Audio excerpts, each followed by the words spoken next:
नमस्कार, मैं अनुज Pandey. Allahabad high court की लखनऊ खंडपीठ ने उत्तर प्रदेश सरकार को तगड़ा झटका दिया है।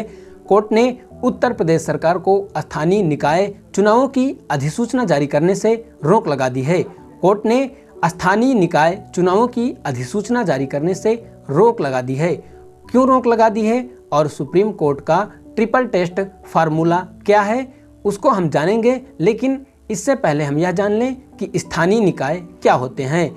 हमारे यहाँ सरकार के 3 स्तर पाए जाते हैं, अर्थात हमारे देश में सरकार के त्रिस्तरीय रूप पाए जाते हैं। केंद्र सरकार, उसके नीचे राज्य सरकारें और राज्य सरकारों के नीचे स्थानीय निकाय होते हैं।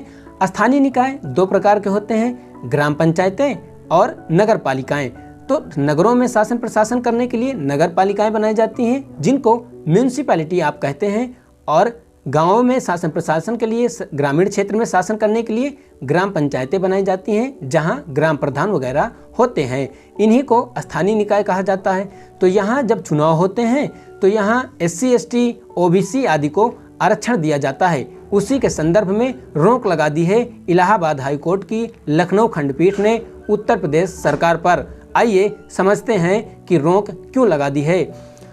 कोर्ट ने कहा है कि प्रथम दृष्टया प्रतीत होता है कि सरकार ने स्थानीय निकाय चुनावों में OBC आरक्षण तय करने की सुप्रीम कोर्ट द्वारा तय किए गए ट्रिपल टेस्ट फार्मूले को नहीं माना है।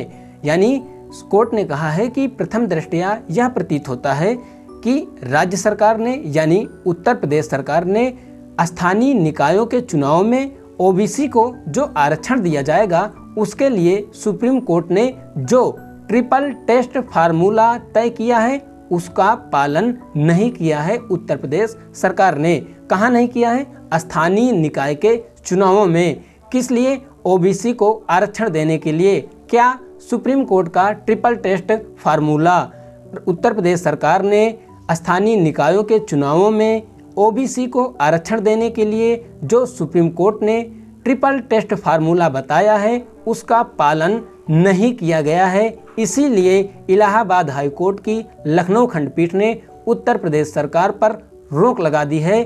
तो हम समझें कि यह ट्रिपल टेस्ट फार्मूला क्या है। उससे पहले आपको हम बता दें कि आपको विशेष तौर से ध्यान देना है कि यहाँ सिर्फ स्थानीय निकायों की बात की जा रही है और OBC को आरक्षण देने के लिए स्थानीय निकायों में। इस बात को आपको ध्यान रखना है। कहीं और की बात, किसी और चीज़ की बात हम नहीं कर रहे। सिर्फ स्थानीय निकायों में OBC को आरक्षण देने के लिए सुप्रीम कोर्ट ने जो ट्रिपल टेस्ट फार्मूला बनाया है, बताया है, उसी की बात हम करने जा रहे हैं। क्या है सुप्रीम कोर्ट का triple test formula? Supreme Court ने इसी वर्ष 2022 में सुरेश महाजन के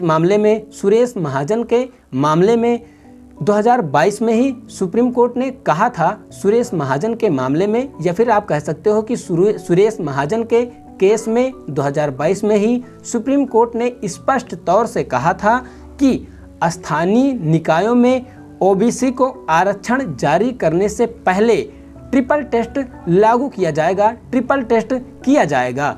अगर स्थानीय निकाय में चुनाव किए जा रहे हैं और OBC को आरक्षण दिया जा रहा है तो उससे पहले ट्रिपल टेस्ट किया जाएगा। सुप्रीम कोर्ट ने सुरेश महाजन 2022 मामले में इस बात को स्पष्ट तौर से कहा था।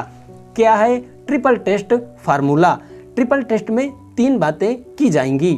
पहली कि जिस स्थानीय निकाय में आरक्षण दिया जा रहा है वहाँ पिछड़ेपन की प्रकृति और उसके निहितार्थ की जांच के लिए एक आयोग बनाया जाएगा। ट्रिपल टेस्ट में 3 बातें की जाएंगी। पहला कि जिस स्थानीय निकाय में OBC को आरक्षण दिया जा रहा है वहाँ पिछड़ेपन की प्रकृति, कि वहाँ किस प्रकार का पिछड़ापन है। OBC होने का मतलब ये तो नहीं है कि हर आदमी कमज़ोर ही होगा, गरीब ही होगा। बहुत सारे OBC के लोग धनाढ़ हैं जिनको आरक्षण की कोई ज़रूरत नहीं है। तो स्थानीय निकाय में पिछड़ेपन की प्रकृति, किस प्रकार का पिछड़ापन है स्थानीय निकाय में, और उस पिछड़ेपन में अगर आरक्षण दिया जा रहा है तो उसके निहितार्थ क्या होंगे, उसके क्या परिणाम होंगे। इन दोनों चीज़ की प्रकृति और निहितार्थ परिणाम दोनों की जांच करने के लिए एक आयोग बनाया जाएगा, कमीशन बनाया जाएगा। नंबर 2, इसी कमीशन या जो आयोग बनाया जाएगा जो यह जांच करेगा कि वहाँ स्थानीय निकाय में किस प्रकार का पिछड़ापन है, उसकी पिछड़ेपन की क्या प्रकृति है, क्या सभी लोग पिछड़े हैं कि या फिर किसी को पिछड़ेपन में ओबीसी में है तो लेकिन उनको आरक्षण की जरूरत नहीं है। इस प्रकार की प्रकृति और आरक्षण देने के क्या परिणाम होंगे, इनकी जांच करने के लिए जो आयोग बनाया जाएगा। नंबर 2, उसी आयोग की सिफारिश के अनुसार ही अनुपात में आरक्षण दिया जाएगा। जो वो सिफारिश करेगा उसी के अनुपात में ही आरक्षण दिया जाएगा जो आयोग सिफारिश करेगा। नंबर 2, तीसरी बात यह ध्यान दी जाएगी कि अनुसूचित जनजाति, अनुसूचित जाति और अन्य पिछड़ा वर्ग यानी SC, ST और OBC को कुल आरक्षित सीटों को मिलाकर 50% से ज़्यादा आरक्षण नहीं दिया जाएगा। यानी SC, ST, OBC को मिलाकर केवल 50% ही आरक्षण दिया जाएगा। यह बात कहा था सुप्रीम कोर्ट ने सुरेश महाजन 2022 मामले में। अगर आपको ट्रिपल टेस्ट फार्मूला समझ में आया तो हमको ज़रूर बताएं।